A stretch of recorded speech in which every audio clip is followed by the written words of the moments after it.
Sleeve വെട്ടാം. നാലാക്കിയിട്ട് തന്നെ മടക്കിയിടാം. അപ്പോൾ ഏതാണ് നിങ്ങൾക്ക് വേണ്ട ഭാഗം, അതായത് നീളം ഏത് ഭാഗമാണ് എത്തുന്നത് അതുപോലെ എടുക്കണം. ഇതിപ്പോൾ എനിക്ക് നീളം വേണ്ടത് 13 ഇഞ്ചാണ്. അപ്പോൾ ഇവിടെ നമ്മുടെ സൈഡിൽ ക്ലോസ് സൈഡ് ആയിരിക്കണം, നമ്മുടെ സൈഡിലേക്ക് വരുന്നത് ഓപ്പൺ സൈഡ് അപ്പുറത്തെ സൈഡിലേക്കായിരിക്കണം.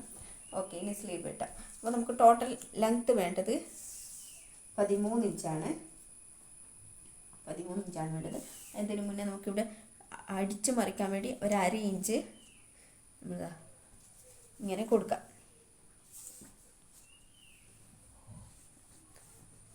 അര ഇഞ്ച് കൊടുക്കാം.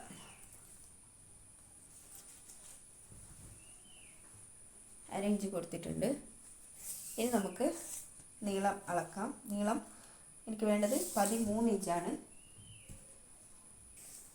ഇനി അതിൻ്റെ നീളം 13 ഇഞ്ച് കൊടുക്കാം.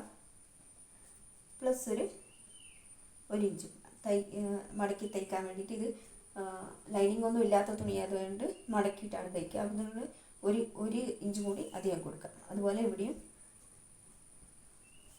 കൊടുക്കാം.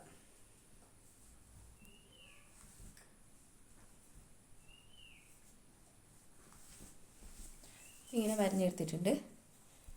ഇനി നമ്മുടെ ആം ഹോള് നമ്മൾ അളവെടുക്കുന്ന സമയത്ത് ഈ ഒരു കൈ ഉണ്ടല്ലോ, കൈയിൻ്റെ ഒരു ഷോൾഡർ ബോണിൻ്റെ ഒരു 3 ഇഞ്ച് ഇറക്കിയിട്ട് ഇവിടുന്ന് ഇവിടത്തേക്ക് അളവെടുക്കണം. ബൈസെപ്പ് എന്ന് പറയും. അപ്പോൾ ആ അളവ് എനിക്ക് വന്നിരിക്കുന്നത് 13.5 ഇഞ്ചാണ്. അപ്പോൾ 13.5 ഇഞ്ചിൻ്റെ പകുതി 6.25 അപ്പോൾ 6.25 ഒരു അര ഇഞ്ചും 7.25 ഇഞ്ചിൽ നമുക്ക് ഇവിടെ കൊടുക്കാം. 7.25 ഇഞ്ചിൽ ഇവിടെ കൊടുക്കാം. എന്നിട്ട് ജസ്റ്റ് താഴോട്ടേക്ക് വരക്കാം. ഈ ബൈസപ്പൊക്കെ എങ്ങനെയാണെന്നൊക്കെ ഞാൻ അടുത്ത ഓരോ വീഡിയോസാക്കി ചെയ്യാം. അപ്പോൾ ഞാനിപ്പോൾ ഒരു അര ഇഞ്ച് കൂടി കൂട്ടി 7.25 ഇഞ്ചിൽ കൊടുത്തിട്ടുണ്ട്. ഇനി നമുക്ക് ജസ്റ്റ് ഒരു ആംഹോൾ 15.5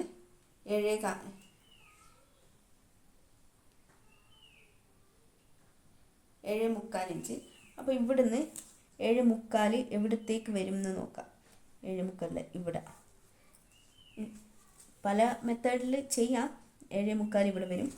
എന്നിട്ട് ഇവിടെ നിന്ന് എത്രയുള്ളത് നോക്കാം. 2.5. അതേ 2.5 നമുക്കിവിടെ നീട്ടിയിട്ട് ഒരു വര വരക്കാം. ഓക്കെ. ഇനി എന്താണെന്ന് വെച്ച് കഴിഞ്ഞാൽ ഇവിടെ ഒരു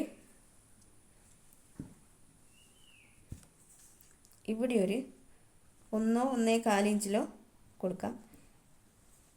എന്നിട്ട് ഇവിടുന്ന് ഇവിടത്തേക്ക് ചെരിച്ചിട്ട് ഒരു സ്ട്രെയിറ്റ് ലൈൻ വരക്കാം. എന്നിട്ട് ഇവിടെ 1 ഇഞ്ചോ 1.25 ഇഞ്ചോ കൊടുക്കാം. എന്നിട്ട് ഇതിൻ്റെ സെൻറ്റർ കണ്ടുപിടിക്കാം. ഇതിൻ്റെ സെൻറ്റർ ഇതിപ്പോൾ 8 ഇഞ്ചാണ് ഉള്ളത്.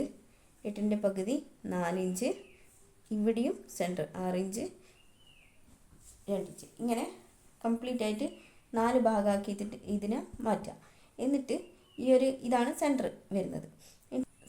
ഇവിടുന്ന് ഇങ്ങനെ പോയിട്ട് ഇവിടത്തേക്ക് മുട്ടിക്കാം.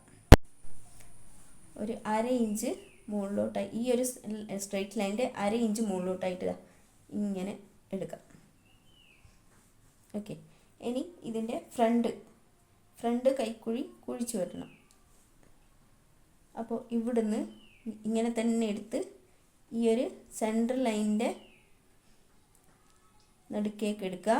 എന്നിട്ട് ഇവിടുന്ന് ഒരു അര ഇഞ്ച് ഇങ്ങോട്ടേക്ക് വെച്ചിട്ട് ഇവിടുന്ന് ഇങ്ങനെ താഴോട്ടേക്ക് കൊണ്ടുപോവുക. ഇങ്ങനെയാണ് എടുക്കേണ്ടത്. ഇനി നമുക്ക് സ്ലീവിൻ്റെ താഴത്തെ വണ്ണം എത്രയാണെന്ന് നോക്കാം. 5.5 ഇഞ്ചാണ്. 11 ഇഞ്ചാണ് എൻ്റെ വണ്ണം. അപ്പോൾ 5.5 ഇഞ്ചാണ്. ഇവിടെയും 1.5 ഇഞ്ച് കൊടുക്കാം. ഇവിടെയും നമുക്ക് സീം അലവൻസ് 1.5 ഇഞ്ച് കൊടുക്കാം. എന്നിട്ട് ഇത് രണ്ടും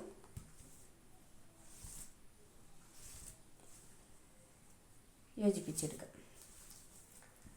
അപ്പോൾ നമുക്കിതിനി കൈവെട്ടിയെടുക്കാം.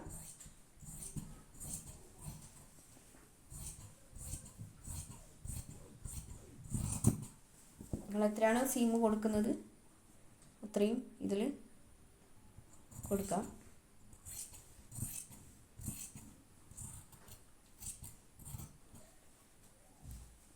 ഓക്കെ, അപ്പോൾ ഇത് നമുക്ക് മാറ്റി വയ്ക്കാം.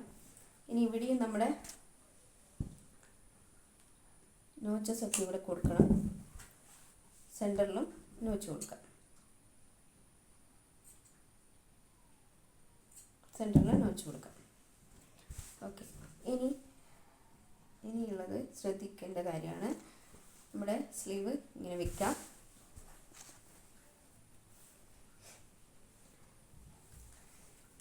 ഒരു സ്ലീവിൻ്റെ നല്ല വശം അതിൻ്റെ മുകളിലേക്ക് അടുത്ത സ്ലീവിൻ്റെ നല്ല വശം ഇങ്ങനെ വെക്കാം.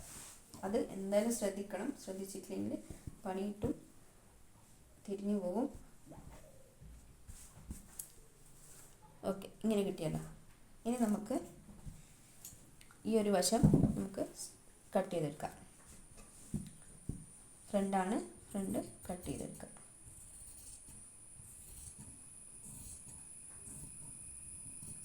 ഓക്കെ, ഇത്രയും ഭാഗം നമുക്ക് കിട്ടിയിട്ടുണ്ട്. ഇനി നമുക്കിവിടെ എന്തെങ്കിലും ഒരു അടയാളം വെച്ച് കൊടുക്കാം. ഫ്രണ്ടാണ് എന്ന് അറിയാൻ വേണ്ടിയിട്ട് എന്തെങ്കിലും അടയാളം വെച്ച്, അല്ല നോച്ച് കൊടുക്കുന്നതാണ് നോച്ചും കൊടുക്കാം. ഓക്കെ, അപ്പോൾ നമ്മുടെ സ്ലീവും റെഡി ആയിട്ടുണ്ട്.